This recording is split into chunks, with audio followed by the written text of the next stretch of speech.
A paz do Senhor Jesus, aqui é mais um ensinamento bíblico, aonde se originou o pecado na natureza do homem.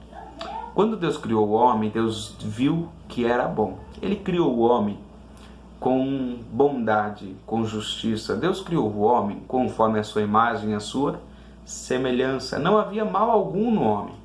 Até que Deus deu um mandamento para o homem, Gênesis capítulo 2, verso 16, ele ordenou ao homem dizendo assim, de toda árvore, de todos os frutos do jardim você pode comer. Somente a árvore da ciência do bem e do mal, o fruto dessa você não pode comer. E é ali mesmo que a serpente engana Eva, e Eva pega do fruto, come e dá o fruto a Adão, e ali eles pecam, e ali o pecado entra, o mal entra na natureza humana. Bom, ali foi a origem do pecado. O que isso traz para nós? Romanos capítulo 5, verso 12. Pelo que, como por um homem entrou o pecado no mundo, e pelo pecado a morte, assim também a morte passou a todos os homens, por isso que todos pecaram. O pecado entrou naquele momento, quando a serpente conseguiu tentar a Eva, e Eva foi seduzida. É interessante que a primeira fraqueza de Eva não foi comer o fruto, foi ouvir a voz da serpente. A segunda, olhar o fruto. A terceira, apalpar o fruto. E a quarta, experimentar o fruto. Foi um processo. Por isso que a Bíblia diz bem assim, que o maligno anda ao vosso derredor, buscando a quem possa tragar, rugindo como um leão. Ele está nos examinando. E nesse exame, ele vai lançar coisas para você ouvir, ele vai lançar coisas para você ver, ele vai lançar coisas para você falar, ele vai lançar coisas para você experimentar. A gente tem que ficar atento em todas as áreas da nossa vida, ao que ouvimos, vemos, pensamos, falamos, desejamos. Porque Eva foi tentada. O que é tentação? Tentação é o momento que Satanás cria uma oportunidade para que eu quebre uma lei, para que eu quebre uma regra, para que eu quebre uma ordenança, um estatuto de Deus. Isso é tentação. Quando, por exemplo, disserem para você assim, você está sendo tentado, é Deus falando para você assim, o que você está vivendo hoje é uma circunstância criada pelo diabo para tentar fazer você ofender Deus e o teu próximo, pecar contra Deus e contra o próximo. Então, no momento de tentação, eu tenho que, não só nesse momento, mas no momento de tentação eu tenho que vigiar de forma dobrada, porque as circunstâncias não são o que parecem ser. Isso é tentação. O diabo vem com manipulação.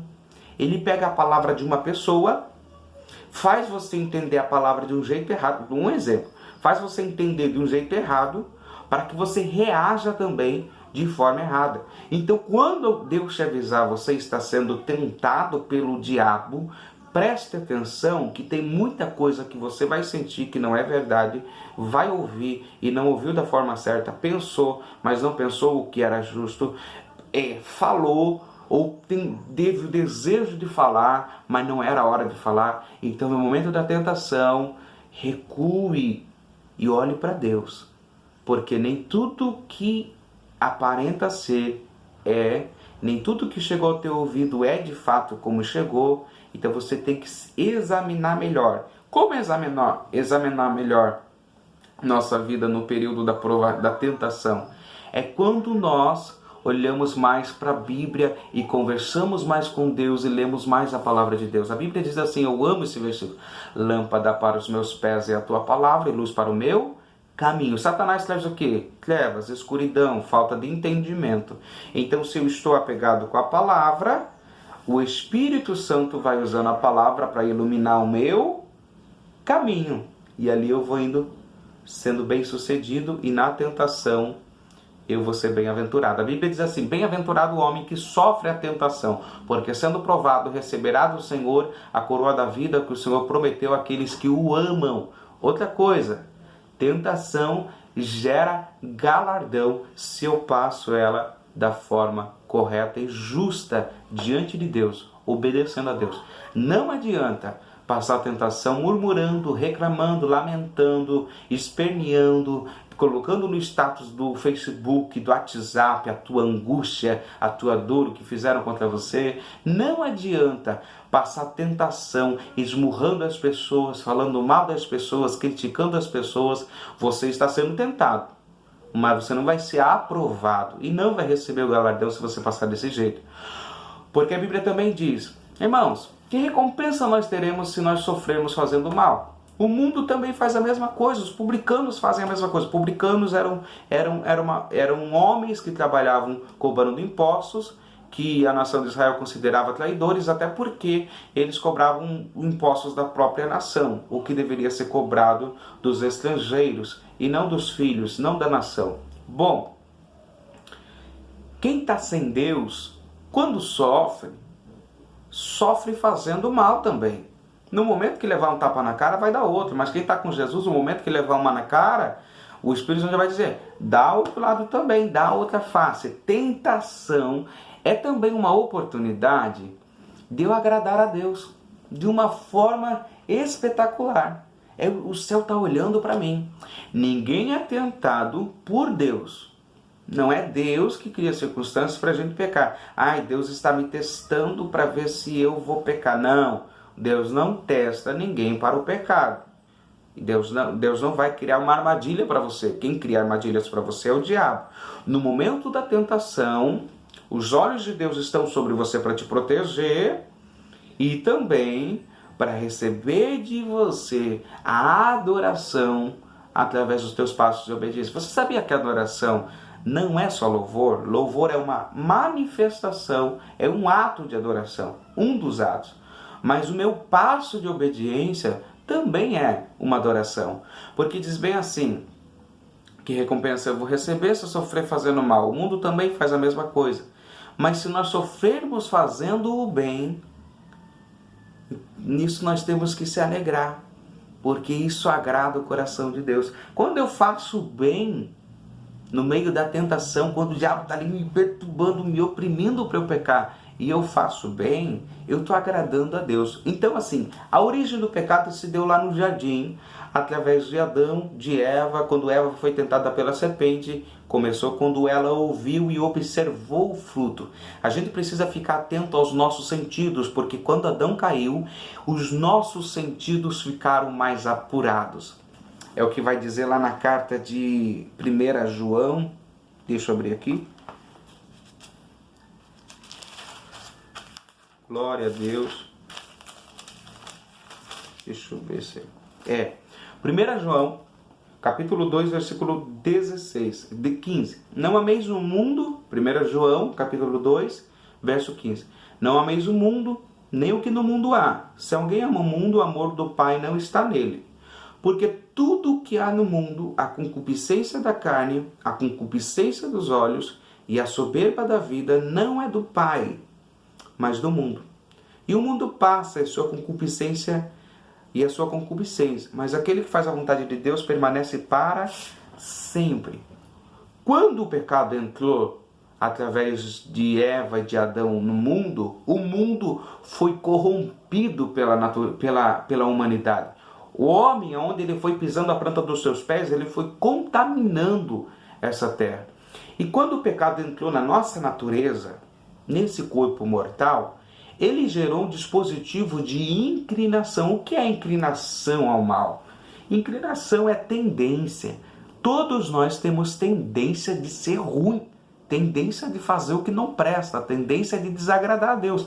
Isso é algo natural. Antes de você sair do ventre da tua mãe, você já estava com tendência de fazer o mal. No nosso ser, já tem o dispositivo, já tem a disposição de fazer o mal, porque foi corrompido o homem lá em Adão.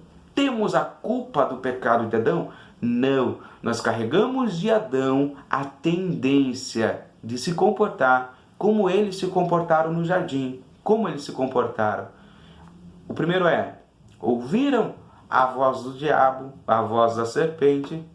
O segundo ouviram os seus próprios desejos, os seus próprios caprichos. Ou seja, nós temos tendências de tentar ser Deus, da nossa própria vida, senhores de nós mesmos. É por isso que a Bíblia diz bem assim também: humilhai-vos, pois, debaixo da potente mão de Deus, para que a seu tempo Ele vos exalte. Só que aqui o mais importante não é a exaltação, é eu aprender a me humilhar debaixo da mão de Deus. Porque quando eu estou sendo servo e me humilhando debaixo da mão de Deus, eu estou dizendo para Ele: eu estou te devolvendo o senhorio da minha vida. Eu estou devolvendo a Ti, Deus, todas as áreas da minha vida. Seja o meu Deus, seja o meu Senhor.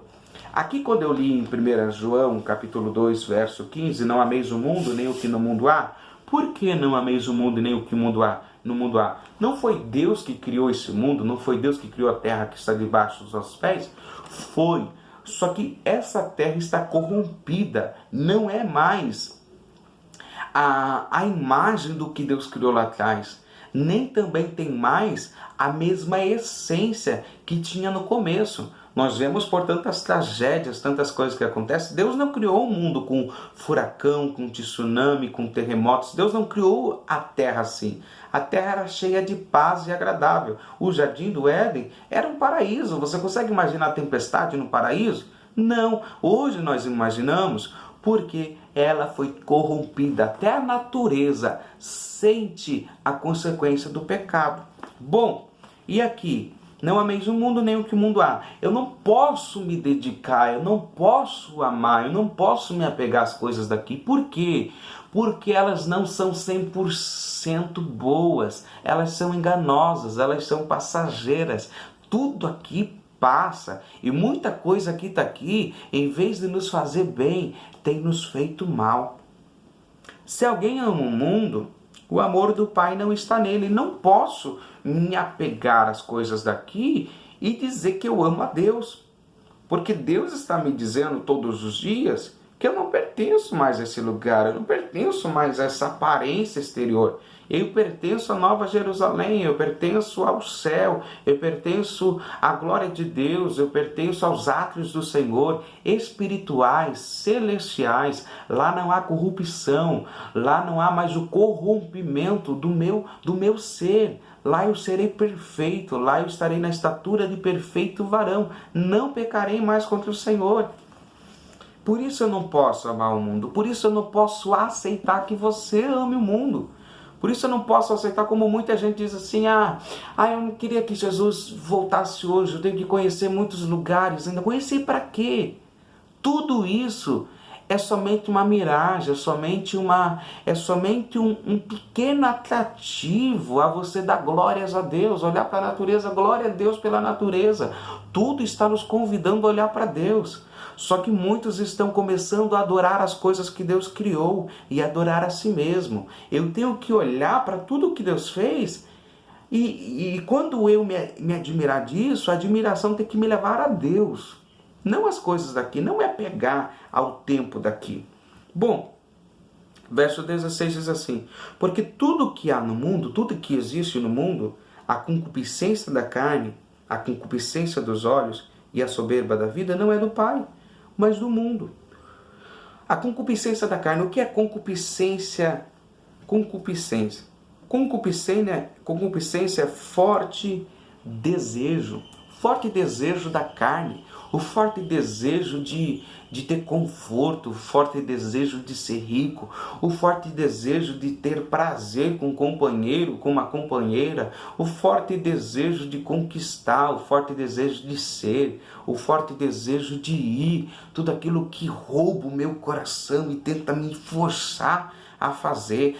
Eu tenho que comprar aquele negócio esse mês, eu preciso. Gente que não consegue ficar sem uma festa de aniversário, que fica aborrecido como se tivesse de luto. Isso é concupiscência da carne, é desejo da carne. Isso não é vida com Deus. Eu posso fazer a minha festa de aniversário, mas também posso não fazer, porque tudo isso aqui é somente concupiscências de carne.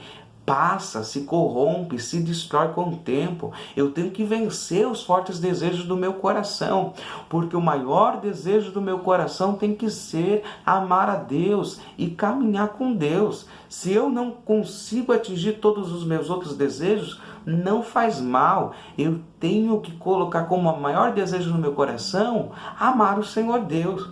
Concupiscência dos olhos. Aqui você vai conhecer muita gente que vive dessa forma, e às vezes eu e você vivemos assim.